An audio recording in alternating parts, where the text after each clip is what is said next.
Okay, off we go. So last time we were talking about, we just kind of barely scratched the surface integral concept. And so we're going to pick up from there. So again, the big idea is an idea that we've talked about a million times before. If you have a surface, you can talk about some quantity accumulating over that surface, right? And if a quantity accumulates on the surface, hang on a second. There.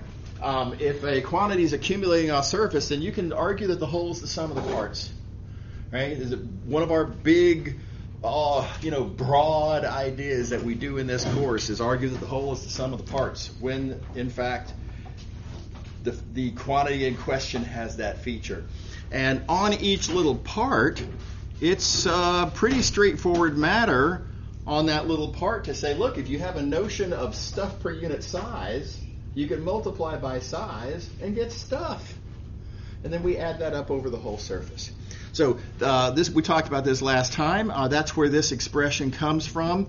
We're going to give a name and a notation to it. This is our notation. I think that's a pretty expected even notation. And we're going to call this a scalar surface integral. And I think we talked through the reasoning for that last time as well. It's obviously accumulating over a surface, the surface integral, and scalar to distinguish it from a weirder version of this that we're going to see momentarily. Okay. How do we compute these things? Good news, we already have everything we need. We know how to parameterize surfaces, right? We're basically going to pull back through this parameterization. When we write down this, oh gosh, what happened there? I don't know why that switched to, okay, that was weird. If we're talking about a little piece of surface right there, we already have formulas for how to compute that ds. Oh. Uncooperative projector, what are you doing to me here? Okay, I was standing way over here when that happened. That wasn't my fault. So yeah, that little piece of surface area right here, ds, we already know that's magnitude of capital N times ds dt. Right? And plugging everything else back in, right? Pulling back through the parameterization is just a matter of recognizing that this integrand in terms of x, y, z, well, x, y, and z are functions of s and t. And you just plug in. And there you go. Here's our formula for how we're going to compute scalar surface integrals. Just parameterize and go, pretty much. Okay, now there is this ever-present question. Anytime we do one of these, we find ourselves looking at a formula and having to recognize that the parameterization, which is kind of arbitrary, seems to be part of our answer. And by the way, also in the form of that capital N right there. Our parameterization is all over the place. We've got arbitrary all over the place in this formula. That should be a little unsettling, a little worrisome. And the good news is it doesn't matter. No matter what parameterization you pick, you'll always get the same value of this expression. And the book goes to some trouble to prove this, and that's not really what our course is about, so I'm not going to go through that stuff. And you're not responsible for it. Okay, so let's see an example. Oh, excuse me, I got a little ahead of myself. Let me do this. Let me shrinkify this like this and take a look at what we've just done. Now, just big pictures. I know this is small, fine print. It's probably hard to read, but the details aren't really the point to this. Accumulation over a surface, we treat kind of like we treated accumulation over a curve. Whole is the sum of the parts. Whole is the sum of the parts. New kind of integral, scalar line integral. New kind of integral, scalar surface integral. What we've done here is very analogous to what we did over there. How do we compute? Well, again, super analogous. The big foot in the door for scalar line integrals was a parameterization of the curve. The big foot in the door for scalar surface integrals is parameterization of the surface. And in both cases, we pull back through the parameterization. So you'll even notice that the way that these arguments are written out on the page is somewhat analogous, right? I laid it out on the page similarly to underscore the strength of the analogy there, right? And that's worth looking at and sort of, look left, look right, kind of back and forth, and notice that there are really, really similar things going on. Okay, we'll talk more about that analogy probably on Wednesday. Oh, today's Wednesday. Probably on Friday, next class meeting. Okay, so let's do one. Actually, let's do several. We've got a certain scenario where mass is distributed across a certain surface with a certain density, and we want to compute various different things. Quick reminder, that was the first thing we did with scalar line integrals. There we go. With scalar line integrals, we described some scenario, and then we asked various questions. Mass, center of mass, moment of inertia, all the integrals of which have a lot in common. And we're going to see the same thing here. In just the same way that we saw with line integrals, all of these questions, mass, center of mass, moment of inertia, they're all talking about the same mass, distributed over the same surface, by the same distribution, same density, surface being just parametrized by the same formula, analyzed by the same computations, resulting in the same stretching factor. All of these computations in green here are the same for all three of these questions. So we get to reuse a ton of that stuff. So I'm just going to focus our attention on this one. Let's compute the mass. Well, as I like to begin these problems, this is my little doff of the cap to the fact that mass is an accumulating quantity. Whole is the sum of the parts. Right? It's also an easy foot in the door for writing down stuff like this, which just says mass is mass per unit area times area. Right? Let's see here. We have this formula from the previous page, and as was computed up here, well, let's see, I guess I mishmashed my colors. Let me redo the colors. Our stretching factor is sine phi, and, well, plug that in. And other little details to be done in the pullback, and notice you just get a double integral that you can totally compute. It's very plug and chug. This process, you parameterize your surface, pull back through the parameterization, don't forget your stretching factor, and compute. Everybody see the process? Okay. All right. So scalar surface integral is pretty straightforward. Mechanical. All right, here's where things are going to get a little different. So, reminder of this thing called flux. Going back to chapter 3, right? We talked about this thing called flux. It's denoted like this. We computed it with this formula. And reminder, why? Right?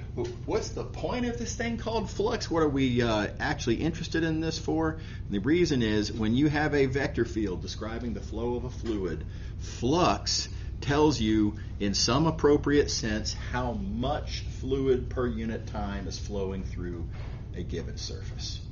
Right? Now, details appropriate to the setup. If you set up the vector field to be just velocity, then you're going to get volume per unit time. If you set up your vector field to be density times velocity, good choice sometimes, because flux then computes mass per unit time, and maybe that's what you're interested in for whatever reason. Okay, so that's just flashback details. So make sure to recall, though, that there are some catches on this. Certain assumptions. We needed this piece of surface to be flat in order for our calculation that resulted in that formula to actually work. You needed to have a flat surface, otherwise we couldn't draw this picture. We also needed to know that the vector field was constant across the entire, that was a bad choice of vector. We need the vector field to be constant across the entire area so that we get a nice, pretty little parallelepiped whose volume we can compute. So you need constant vector field as well. So that's that's a limitation, right? Back in chapter 3, we were extremely limited in what we could do with this formula for flux, because vector fields in life tend not to be constant, and surfaces in life tend not to be flat very often. Okay, so we are now going to try to generalize that. We're going to make we're going to try to use our new tool. We're going to try to use this idea of a scalar surface integral, perhaps, hopefully, fingers crossed, to come up with a generalized formula for flux. And it's going to be a whole is the sum of the parts argument. And if we have a large surface like this,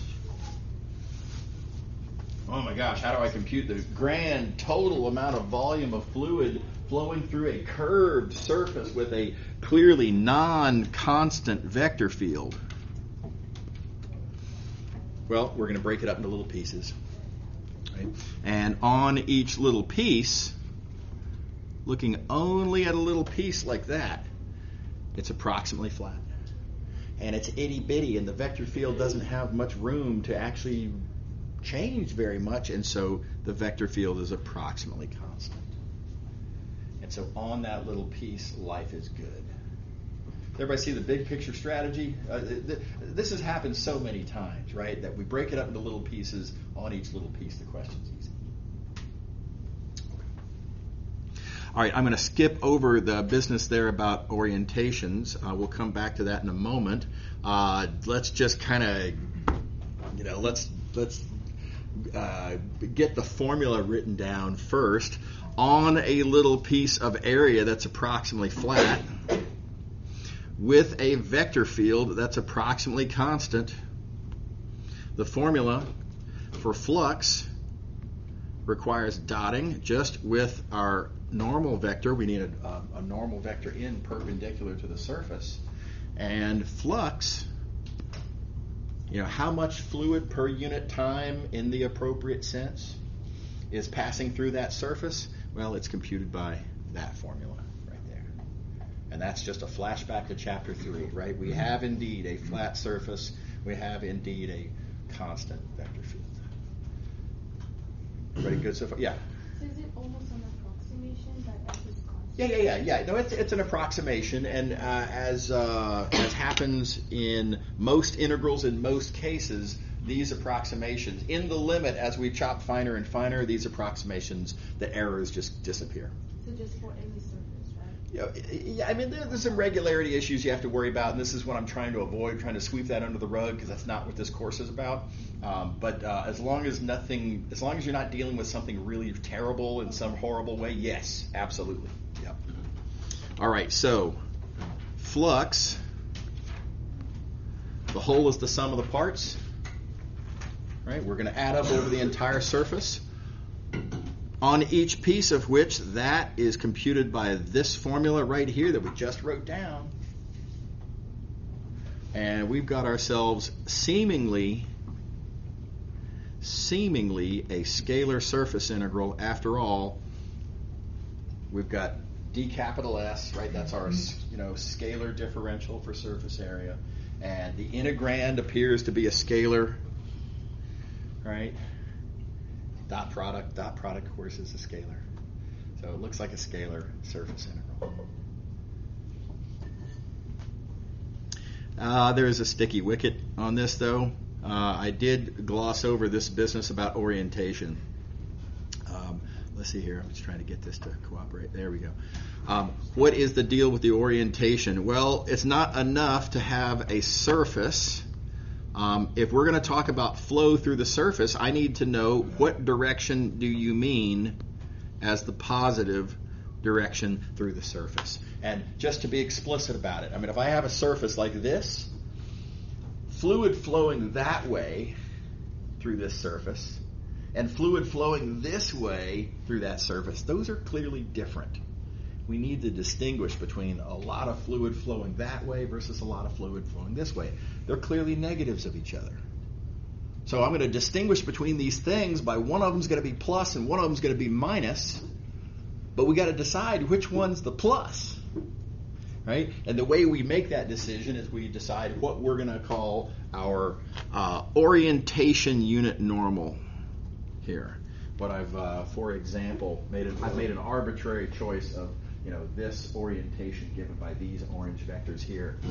That turns what was initially just a surface into now an oriented surface. And I want to remind y'all, this is a lot like what we saw when we were looking at work, when we were computing work. You're talking about the amount of work that it takes to drive a certain mountain road. Well, which way are we going on this mountain road? Are we driving uphill? That's going to take positive work. I'm going to drain my battery driving uphill on this mountain road. If I go down the mountain road, I will just ride the brake, right? Shift into neutral, ride that brake, charge my battery as I control my speed and actually gain energy. I will therefore perform negative work. These are really different. They're importantly different, right? And the way we kept track of that when we were talking about work is we had to recognize that you can't ask the question about work until you have an oriented curve. It's not enough to say I want to drive, Highway 56. Which way are you going to go on Highway 56? Is that cool? Does everybody remember all that stuff? Okay. Well, same thing here. Right? We need an oriented surface, not just a surface, because I have to distinguish between one of these being positive and the other being negative. And the orientation, turning this not just a surface but into an oriented surface, is how I keep track of the very idea of which way is the positive direction, in this case through the surface. Okay, so so that's why I say that it's really pretty unsatisfying to think of this as a scalar surface integral. There are two different possibilities of this normal vector. Each one of them, each of the two different choices is fine. Which one do you want, right? And you'll get a negative versus a positive, or a positive versus a negative, depending on which choice you make. So that's not the case with any of these other kinds of integrals here, right? Moment of inertia, there's no notion of direction, of how you add up little pieces of moment of inertia.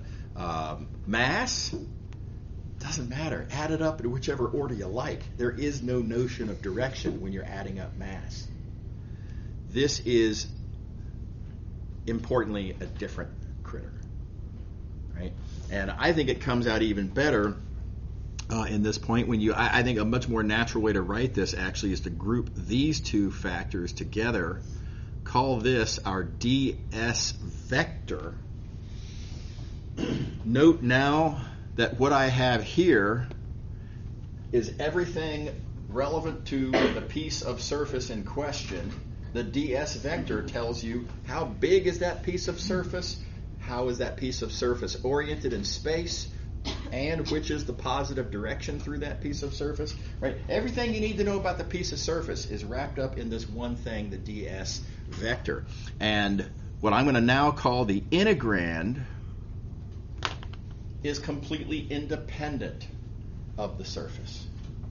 Right? This represents the flow of the fluid, and frankly, the fluid would continue to flow even if I didn't have some surface through which I'm interested in the flow rate. Right? So completely independent thing, and I think it's natural breakdown that the integrand should be independent of the surface, and the differential should represent how the surface interacts with it. I think this is a better way to write it. And notice that having done so, my differential is a vector, and my integrand is a vector, and thus the term vector surface integral. Not to be conflated with scalar surface integral. How we doing? Everybody okay? Yeah. If you don't have the dot product, Yep. That's right. Still becomes a scalar. Oh yeah, absolutely. Yeah, flux is still a scalar.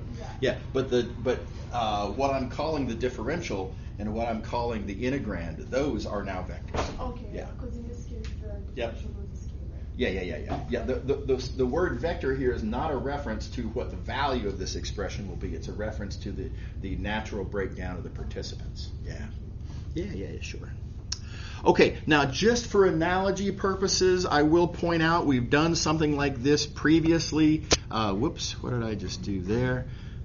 We have previously talked about work as something that accumulates over a curve, which you can rewrite over that so adding up over the curve, as f dot t ds, which we have also, in a different context, written as f dot dx. So if you're a little concerned, if it seemed weird and arbitrary that I rewrote ds to represent in ds scalar, notice it's just the same, totally analogous to thinking of dx as t d little s.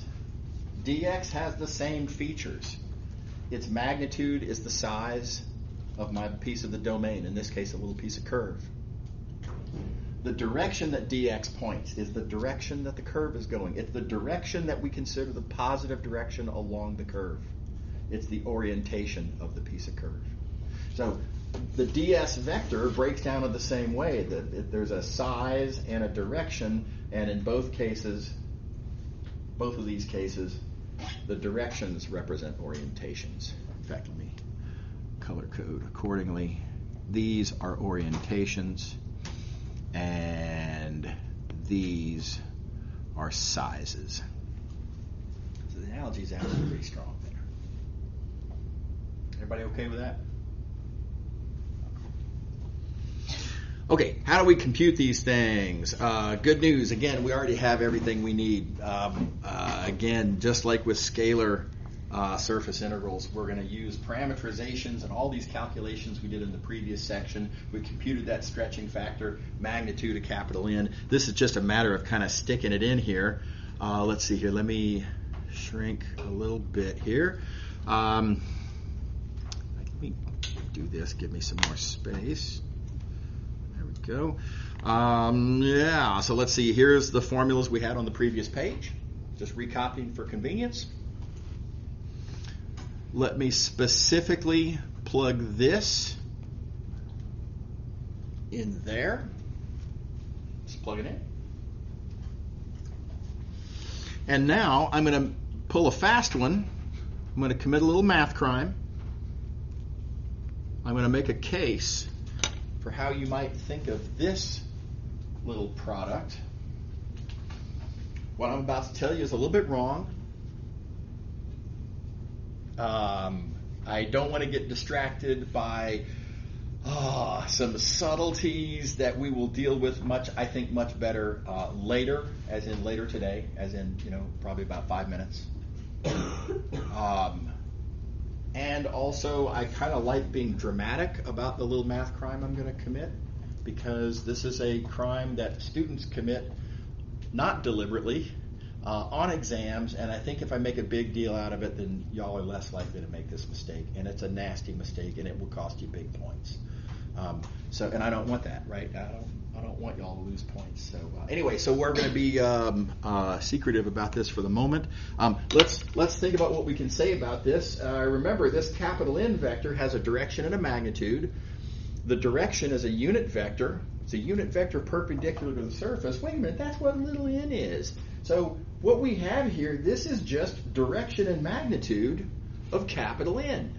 So isn't that just capital N? So it would seem. No, it's not, right? A math crime, already committed, right? If you think you know the mistake that I made, right, hang tight. I'll confess in just a minute. But that's very alluring, and it's only a little bit wrong. So that said, asterisk. We'll come back to that in a moment. For the moment, I'm going to just say, look, we've got ourselves a formula here. If you want to compute flux, this is how you pull back through the parameterization. You just compute f dot n ds dt, and that's an integral that you can plug and chug, and we're about to do one. Now ready to do one? Any questions before I Okay, so the question says compute the flux. Right off the bat, we know we're going to use this formula right here, right? Flux is going to be computed to F dot N ds dt. Now, in order to be able to use that formula, I am going to have to compute capital N. And reminder, how do I compute capital N? It comes out of a parameterization of our surface. So the very first thing we have to do, we are going to have to parameterize our surface here. And how are we going to parameterize? Let's see here. We've got a surface described by this equation, and it's a graph. Sweet. Graph parameterization. Right, that should be at the top of your toolbox for parameterizing surfaces. Graph parameterization. If you've got a graph, if you can rearrange it to view it as a graph, pretty cool method in many, many cases. And then we plug and chug. Got to compute various partials. Got to compute the cross product. That's our capital N. That's going to go there. Just plugging it in. This is a plug and chug formula, right? This double integral f dot n ds dt, this formula is very plug and chug. So we do that. Everybody good so far? Now there's also the pullback part of things. I've got to plug in for x, y, and z. Specifically, this f right here has x's, y's, and z's in it. How am I gonna rewrite that as this? Where does all of this nonsense come from? Well, it comes from the parameterization. S is x. Don't forget, your parameterization is literally giving you formulas for x, y, and z as functions of your parameters, in this case s and t. So this x right here is s as given by our parameterization. And et cetera, et cetera. Let's see here. This is my z. Right, that's my formula for z. So this z right there. What's that? Everybody good? And then, yeah, it's a matter of, this is just a, this is a section 5.2 style iterated integral at this point, and off you go, just compute, and there you go, right answer. Everybody see how this works? Okay, so confession time. Oh yeah, sorry. Yeah, I was going to ask, if you scroll back up to like the math kind thing, I'm sort of confused, like, why are we using that last formula if we're not allowed to like make that last step? Oh no, yeah, I'm gonna fix this. I'm gonna clear that up. Yeah, and this formula here, I'll say this: the crime that I've committed is subtle and small. And yes, you're right. I am gonna have to fix it, but it turns out. We'll see why in just a minute, but it turns out that this is actually valid to the application that I just did. It's just not always valid. And again, clarification ongoing here. Okay, so yeah, as usual, we always have to worry, does the choice of parameterization matter? And y'all will recall that in most cases, whatever, parameterize however you want, doesn't matter. It's going to all go away in the end anyway, except we've seen one prior example where the orientation matters. And it was a big deal. And it was concerning vector line integrals, computing work.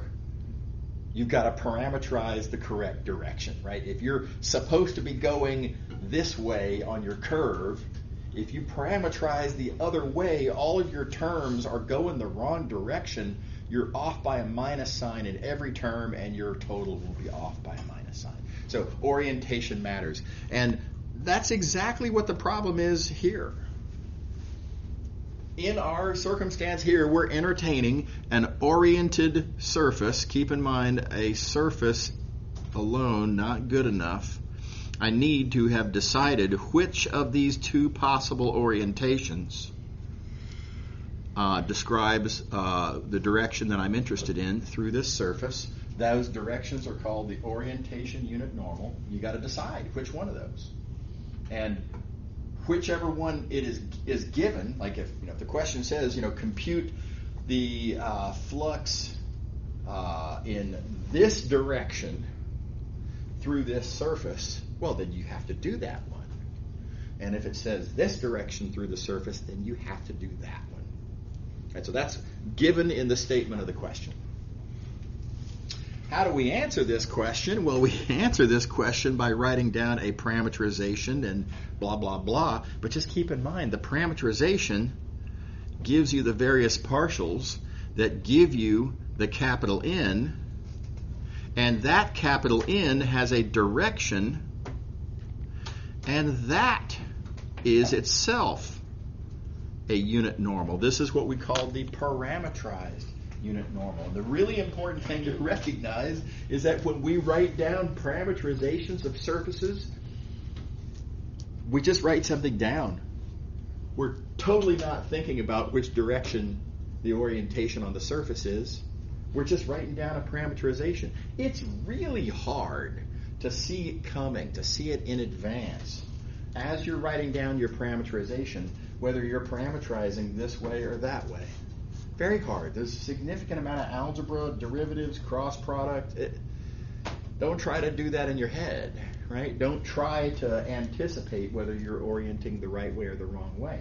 But if it should turn out perfectly possible, right? If the question says orient that way, and if you orient with a parameterization that orients this way, well, you were supposed to orient that way. You accidentally oriented this way. You oriented in the wrong direction. Yes? So you said the unit normal would like the oriented one to be given by the problem? In order to ask a question about flux, to have that be a meaningful question, there has to be an indication of what is the positive direction. Yeah, totally. So one way or the other, it has to be given. It might be given in some subtle way. It might be given by use of the word boundary. Keep in mind the word boundary implies an orientation, right? One way or the other, the orientation has to be given. Okay, so we have to worry about this possibility. And by the way, this is the crime that I committed. This was my little crime here, if I can get the thing to cooperate. This was my orientation unit normal. This is the given. This defines which direction is what we call the positive direction through our surface. Could have been either one of these, right? Maybe it's this one. Maybe that's what's given. But when you take your capital N vector, oh gosh, let's see here. I'm going to use purple for my capital N.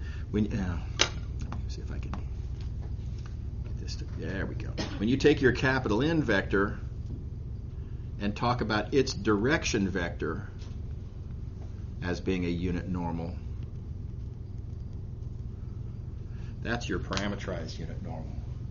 And so when I claim that, oh yeah, this is equal to that, because capital N is unit vector times a magnitude, and this says unit vector times magnitude, I'm conflating these two very importantly different unit normals. I'm treating them as if, well, of course they're the same, but they're not.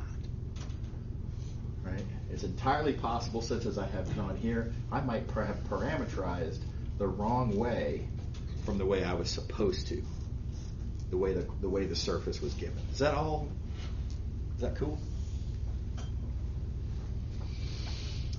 Okay, so bad news, good news.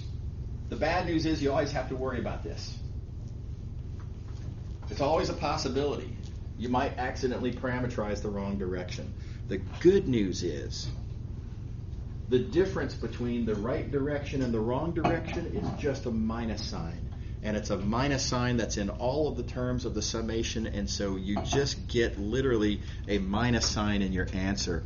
And so this is really all we have to do to fix what I had on the previous page. Let me go back to it. So here I effectively was writing ds is capital N ds dt.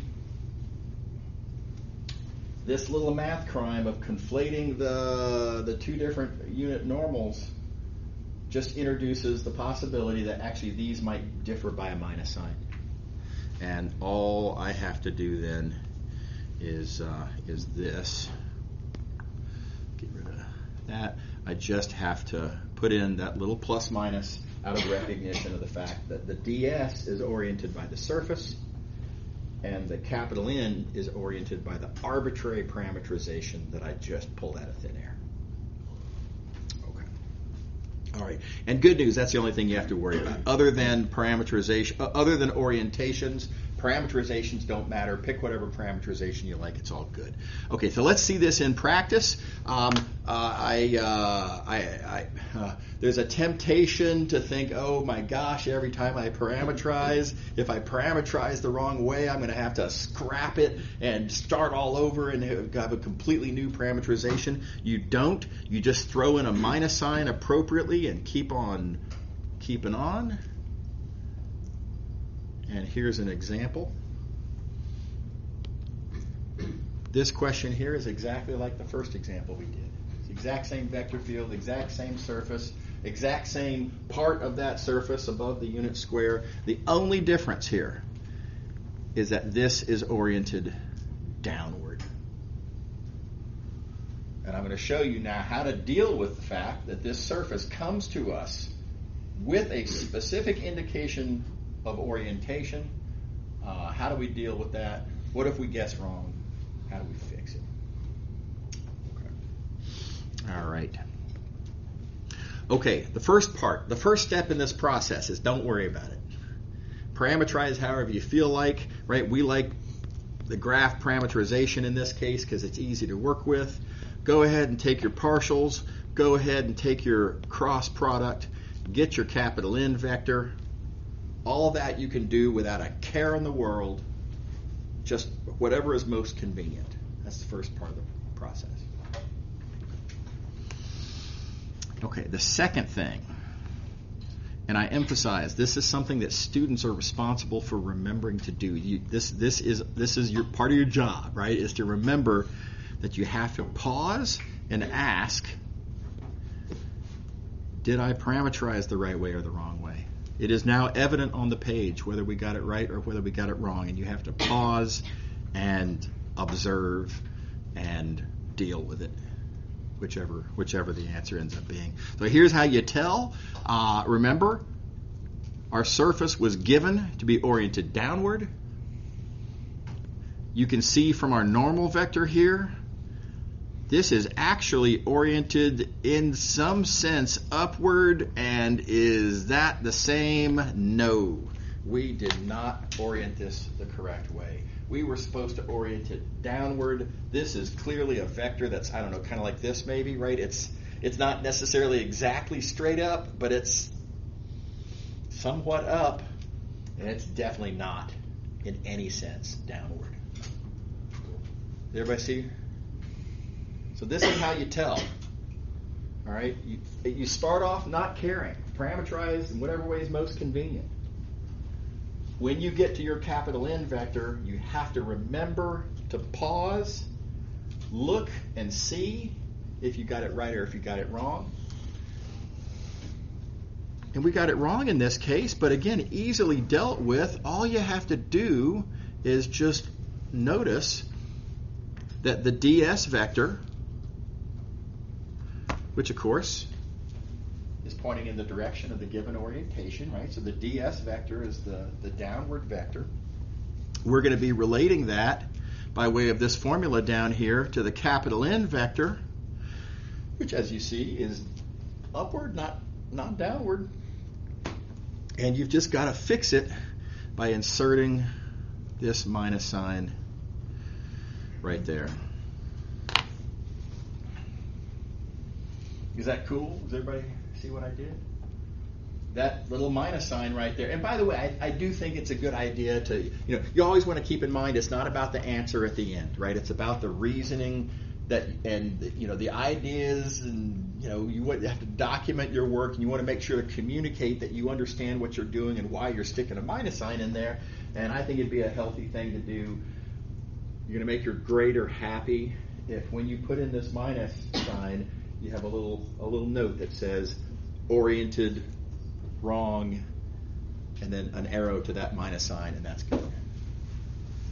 Right, just a very brief little recognition of why you're throwing in a minus sign. Everybody good with that? The whole rest of the calculation's the same. It's still plugging everything in and all of that jazz. Okay. Yes? The bounds, is that because it's the unit square? Yep, that's right. Yeah, that's right. So a little subtlety there. You got to keep in mind that because it's the graph parameterization, these are your x and y, right? So when it says here the unit square means that x and y range from 0 to 1. But that means that s and t range from 0 to 1, and that's why your s and t bounds are 0 to 1. Yeah, good question. Okay, so a couple of things not to do. There are various different ways that I have seen students try to acknowledge this subtle point. And by the way, let me recognize this is subtle. It's definitely a subtle point, right? But what we are not interested in, y'all have heard me say this a million times, we're not interested in the number at the end in a box and whether that number is the correct number or not, right? It's just not what this course is about. It's just not, right? So we're interested in the reasoning. We want to make sure that your reasoning is valid.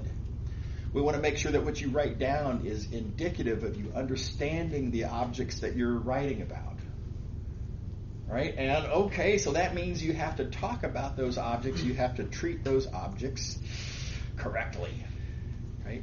So it's very important then that the minus sign get put in the correct place, right? And this is where it happens, because the flux computed from the surface as oriented, right? The ds vector is pointing in the direction of the surface given, as oriented in the statement of the question. Here is where we switch to an orientation being indicated by something that comes from the parameterization. We switch from the given orientation to, okay, yeah, but I need to compute this from the parameterization right here in this step. And that's where you've got to stick this minus sign. Right, that minus sign belongs there. That makes sense to everybody? Okay, so here's a little awkward reality then. And there's no getting around this. The minus sign needs to be there. It follows that it's also there. What would happen? What would happen if I didn't have it there? Well, here's the problem. This statement right here is now false. Because let me just remove the ambiguity here. If you don't have that minus sign there, right, without the minus sign, these two things are not equal. They're different. They're different for an important reason. They're different for a reason that is a significant, meaningful idea that's part of what this course is about, namely orientation. It's a big part of the problem. Right? So that's a false statement. And here's the other thing. This is also a false statement because this should have had a minus sign on it to actually equal to this. You take that minus sign away, these are different. So that's a false statement also. Right? Now, you got the minus sign eventually. you will get, assuming you do all the algebra correctly, you will get down to the correct little number in the box at the bottom of the page, but again, that's not what we're interested in, right? I know I say this a lot, I know I make a big deal out of it, I'm not trying to be a scold, right? But I'm trying to emphasize what I think is a really important point, and that is going to be a significant aspect of how exams are graded. And I know that's something y'all care about, and I just want to make sure that y'all get you get an accurate picture of how it's going to be viewed on the exams. Does that make sense? Okay. All right. Oh, by the way, here's another twist. There's a couple of different twists here of how I see this treated. Some students will come up to here where they wrote their capital N, and they'll put a minus sign right there, or I guess more realistically, they'll put a minus sign, out here. Well, that's wrong. That's not what capital N is. Capital N is defined as the cross product of those vectors. Capital N comes from the parameterization. It is not the negative of this cross product. Capital N is the cross product. It is what it's defined to be. That's wrong. Does everybody see what I mean? Because you got to treat this minus sign in a way that actually is valid. And whether you get the right answer at the bottom is just not the point. Right? Okay, enough of that. Okay, let's talk about how to describe orientations. I'm sure you noticed that my language describing the orientation of that surface in that last example was a little sloppy. Right? I said upward. The vectors were not perfectly straight upward. How is that acceptable? And the answer is, when you're talking about orientations, the job of a description of an orientation is to distinguish between the two available options.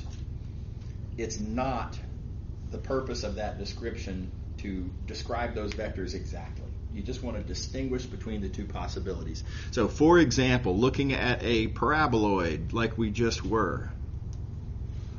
Looking at a paraboloid, one possible orientation on a paraboloid is like that. That is a direction through the surface.